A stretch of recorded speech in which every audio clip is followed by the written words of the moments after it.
Hello, this is Tanya with Herbal Soul. Wanted to give a garden update. Some things are growing really well. We do have this little fencing mechanism here so that our dog won't roll up into the garden because he likes to dig and do what dogs do. All right, so we're looking at some lettuce, iceberg lettuce, green leaf lettuce, broccoli, cabbage.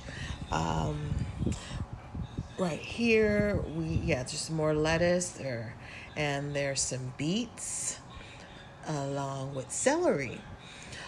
I probably planted everything in too close together. Things are kind of growing slowly, but things are looking great.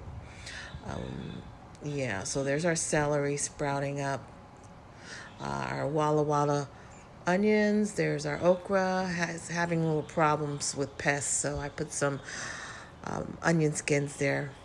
This is our pepper tree, doing well in the winter. It's still giving us some peppers, growing slowly, but we appreciate it.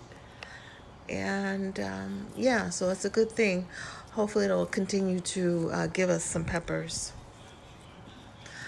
throughout this winter. So, we'll see. Here we have some curly mustard greens. I repotted I repotted this one here from a really small pot, so hopefully it'll do well. There's some garlic that I planted back in November, doing well. There's some basil, it's hanging in there. Spearmint coming back to life there. And that is more garlic. That is a potato I planted. And there's some lemongrass.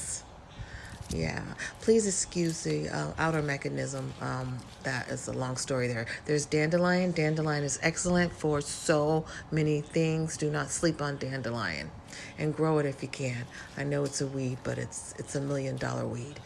Here is a gift from our spearmint plant that fell off, and I went ahead and planted it, and I'm gonna get a stick too, so it could stay right up. And here is our rosemary that's doing well. We have this little mechanism here because covering the garden because our dog likes to roll in it and do what dogs